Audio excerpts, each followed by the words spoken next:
मेरी जीवन के हर एक प्रकार का हम कैसे अनुभूति ले सकते हैं, इस प्रकार स्वयं के ऊपर बिठाया है। और अनुभूति लेंगे तो यह सब हमारा सफल है, और अनुभूति लेंगे तो सब क्या है, सिर्फ हम पढ़ाई कर रहे हैं लेकिन अनुभूति लेंगे तो उसका हमारे जीवन में कुछ उपयोग नहीं है। तो इस अपेक्षा से तो पहला प्रकरण प्रमाण प्रामाण्य का लिया उदाहरण के तौर पर। तो प्रमाण मैंने ज्ञान का प्रामाण्य यानी निर्णय, तो ज्ञान का निर्णय हम करते हैं तो ही सम्यक दर्शन होता है। यह भिन्न है, दीवाल है तो दीवाल है, यह जाना हुआ सत्य है। ज्ञान और ज्ञान का निर्णय एक साथ होता है तो सम्यक दर्शन की प्राप्ति होती है। यह बाह्य उदाहरण नहीं, मैंने ध्रुव स्वभाव को जाना और वह जाना हुआ सत्य ही है, ऐसे विकल्प भी नहीं है, शब्द भी नहीं है। तो स्वयं को हम जानते हैं तो वहाँ सम्यक दर्शन की प्राप्ति होती है। तो न्याय दीपिका का हर एक प्रकरण में उन्होंने स्वयं के ऊपर घटाया।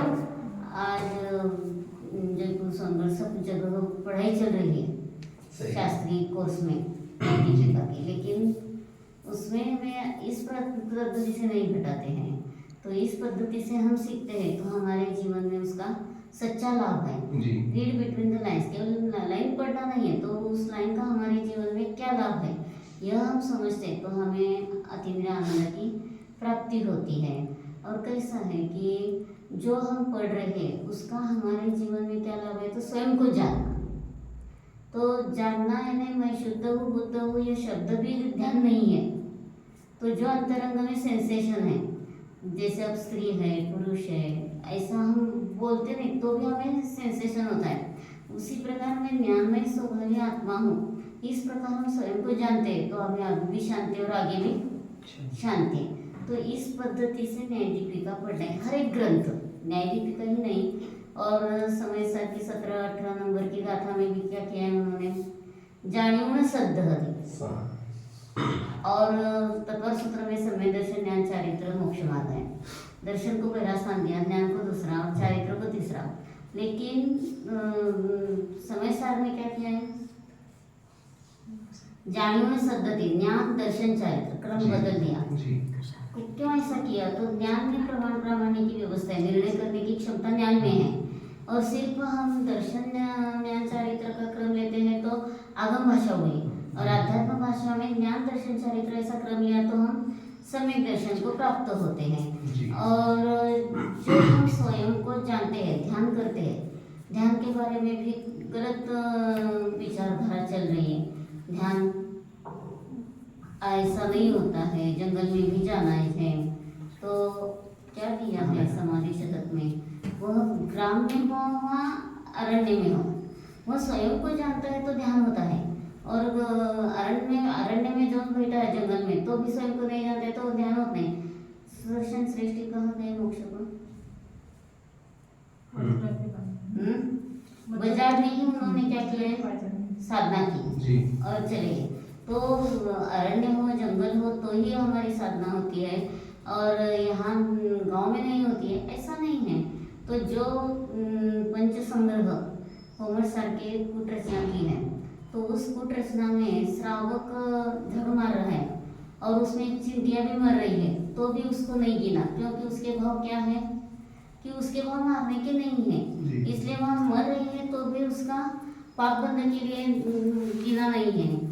और जो स्वयं को जानता है तो उसी प्रकार बाहर में कौन सी भी अवस्था हो तो भी उस अवस्था में कर सकता है, गृहस्थ भी कर सकता है, साधु भी ध्यान कर सकता है। और इस प्रकार हम स्वयं को जानते हैं तो हमें शांति, और स्वयं को नहीं जानते हैं तो हमें शांति नहीं है। तो ध्यान की रुचि हमें होनी चाहिए।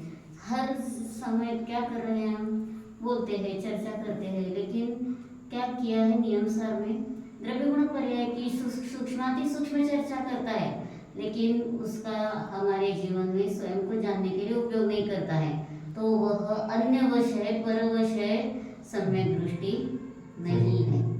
कौन सी गाथा है, 156 हो शायद।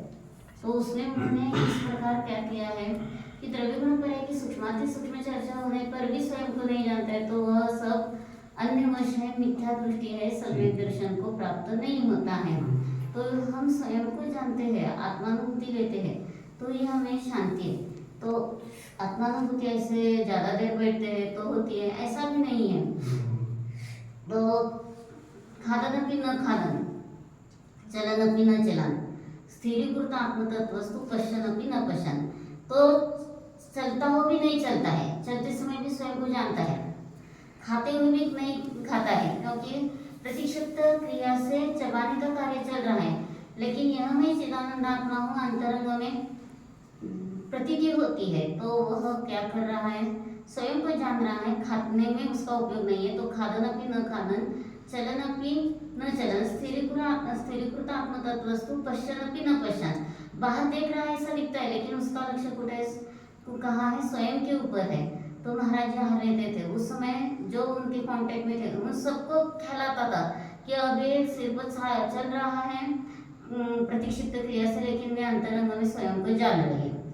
और कितनी बार तो ऐसा हुआ है कि कुछ कारण नहीं तो भी नीचे बैठ गए, और लोगों ने पूछा कुछ बाल नहीं निकला, कहीं कुछ भी नहीं, तो भी क्यों आप अंतराय किया? तो वे बोलते थे कि सिर्फ मेरा विकल्प टूट गया, यानी खाने का विकल्प टूट गया, इसलिए मैं बैठ गया। हमें तो कितनी रुचि रहती है कि खाते समय बाल निकल डालते हैं और वैसे वह भी वस्तु खाते हैं। तो यह हमारा क्या है, मोह है, बुद्धि है। तो हम स्वयं को जानते हैं। तो इस प्रकार की हमारी झूठी बुद्धि, झूठी क्या रुचि है, वह समाप्त होती है। तो इसलिए महापुराण में 21वें पर्व में कहा है, धी भलायत वृत्तित्वा ध्यानम तज्ञ ही निमुच्यते। धी यानी बुद्धि, बुद्धि का जहाँ बल लगता है उसे ध्यान कहा है। तो ध्यान ज्ञान की पर्याय है जी, चारित्र की पर्याय सब लोग कहते हैं, ज्ञान की पर्याय है, ज्ञान की पर्याय है। और चारित्र की गौण रूप से बोल सकते हैं, लेकिन मुख्य रूप से ज्ञान की पर्याय है। ज्ञान सर्वस्य ध्यानस्य ज्ञानात्मकत्व स्वयं के ऊपर घटक किया है।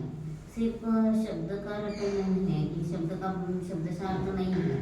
तो हमारे जीवन में उसका क्या लाभ है, इस अपेक्षा से वहाँ घटाया है। और इस अपेक्षा से हम स्वयं को जानते हैं।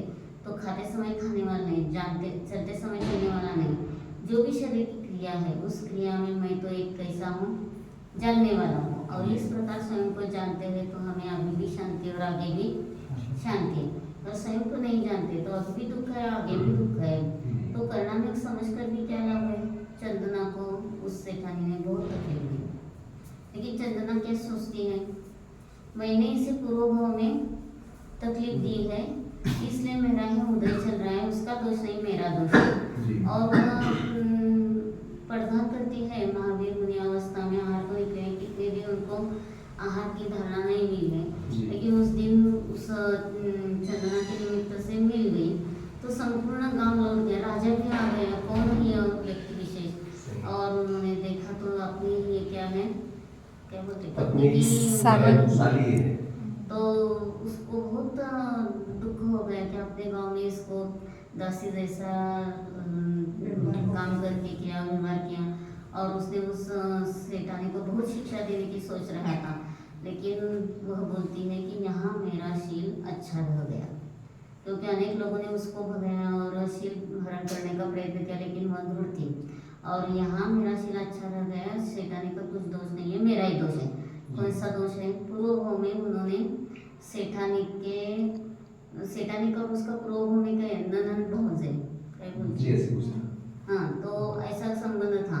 और चंदना ने उस ननंद घर में आ गई विधवा होके, तो उसको बहुत तकलीफ दी। और ये भाई बहन का अलग ही प्रेम है, उसके ऊपर आरोप किया। और ये सब मैंने किया, इसलिए उन्होंने मैं मुझे तकलीफ देने में यह सेठानी निमित्त है। और वह कहती है कि उसको माफ करना। तो सब मतलब अब सेठानी कहती है कि ये तो देवी है, मैंने इतनी तकलीफ दी तो भी उसने ऐसा नहीं बताया कि इसको भरपूर शिक्षा दो, कुछ नहीं थी वो बताया। तो उसके पाँव पर गिर कर वह रोने लगी कि मेरा ही गलत हो गया। तो यह हमारे जीवन में जो जो घटना घटती है, तो करना ने क्या बता रहे हैं, जो हमने किसी की तरफ देखकर भाव किए हैं वह ही हम भोग रहे हैं, दूसरे का दोष नहीं। दूसरे के ऊपर एक अंगुली करते हैं तो चार स्वयं के ऊपर। तो चौपट दोषी हम हैं। तो इस प्रकार हम स्वयं को जानते हैं। तो हर एक अनुयोग का क्या लाभ है? अनुयोग, अनु यानी अनुसारी, युज योज, तो श्लोक वार्तिककार ने दिया है युज योज समाधि और जोड़ना। दो द्रव्य में होता है युज शब्द तो जोड़ना, और एक द्रव्य में होता है तो समाधि। तो इस प्रकार हम स्वयं को जानते हैं तो समाधि अर्थ करना, और मनोयोग वचन योग का योग का विचार करते हैं तो जोड़ना अर्थ हो गया। तो इस प्रकार हम हर एक अनुयोग का, चारों अनुयोग में हर एक अनुयोग का उपयोग स्वयं के ऊपर कर सकते हैं। प्रथम अनुयोग क्या है? 63 शला का पुरुष का वर्णन करता है, यह तो बाहरी हो गया। प्रथम अनुयोग, प्रथम यानी अनादि अनंत कारण परमात्मा, और उसके अनुसार जो होता है उसे प्रथमानुयोग कहते हैं। चरणानुयोग में क्या होता है? चरण, चारित्र, चारित्र के अनुसार जो वर्णन होता है वह चरणानुयोग। कौन सा चारित्र? बाहर का हम पाल रहे हैं वह चारित्र, चारित्र सच्चा चारित्र नहीं है, वह शुभ भाव है। अंतरंग में शुद्धोपयोग का चारित्र प्रकट होता है, तो वह चरणानुयोग सच्चा प्रकट हो गया। तो क्या किया प्रवचन सार में अंतिम कलश में? द्रव्यानुसारी चरणम, चरणानुसारी द्रव्य। तो इस प्रकार स्वयं को जानते हैं तो वह सच्चा चारित्र प्रकट है। करणानुयोग, करण यानी परिणाम, जैसे परिणाम करते हैं उस अनुसार होता है। शुभ परिणाम किए तो पुण्य बंद होता है, अशुभ परिणाम किए तो पाप बंद होता है, और शुद्ध स्वभाव को जानते हैं तो अतीन्द्रिय आनंद को प्राप्त होते हैं। तो करणानुयोग क्या बताता है कि ऐसा करने से ऐसा होता है, और द्रव्यानुयोग करता है ऐसा है, शुभ भाव है, शुद्ध भाव है और अशुभ भाव है। तो शुद्ध भाव को हम जानते हैं तो यहाँ हम अतीन्द्रिय आनंद को प्राप्त होते हैं। तो चारों अनुयोगों का उपयोग क्या है? स्वयं को जानना। तो चार अनुयोग हमारे चार मित्र हैं।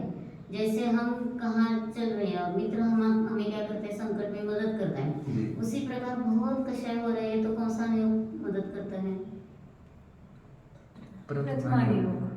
तो प्रथमानुयोग में कथा गोष्ठी बताते हैं, तो प्रथमानुयोग से हम जरा शांति को प्राप्त होते हैं। और बहुत हम प्रमादी होकर कुछ भी खाते हैं, बाहर का खाते हैं, कैसा भी रहते हैं, तो वहाँ चरणानुयोग क्या बताता है कि इसे छोड़ो, ऐसा था प्रथमानुयोग, इसे छोड़ो चरणानुयोग, और ऐसा करने से ऐसा होता है करणानुयोग, और ऐसा है द्रव्यानुयोग।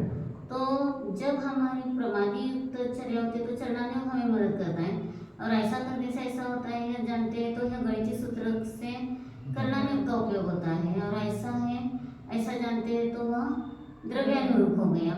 और तो इस प्रकार मैं ज्ञान में स्वाभाविक हूँ, इस प्रकार हम स्वयं को जानते हैं तो हमें शांति है। तो प्रवचन सार में टीका में क्या दिया? शुद्धोपयोग एवं शरणम।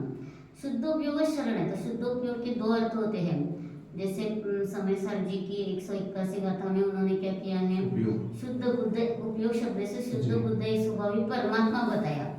वो गे नथी खलु को हो, तो वहाँ उपयोग शब्द से उन्होंने कारण परमात्मा लिया। तो यहाँ भी शुद्धोपयोग ही शरण है ऐसा कहते हैं, तो शुद्धोपयोग यानी त्रिकाली कारण परमात्मा ही शरण है, अंग प्रविष्टार्थ हो गया। और प्रकट करने के योग्य शुद्धोपयोग ही है ऐसा बताते हैं तो वह अंग बाह्य पद्धति से हो गया। तो इस प्रकार हम स्वयं को जानते हैं तो अतीन्द्रिय आनंद को प्राप्त होते हैं, और ध्यान करने से हमारे जीवन में सच्चा अतीन्द्रिय आनंद प्रकट होता है। ध्यान नहीं किया, सिर्फ हम शुभ से अशुभ, अशुभ से शुभ ऐसा प्रवास कर रहे हैं तो उसका हमें कुछ लाभ नहीं है।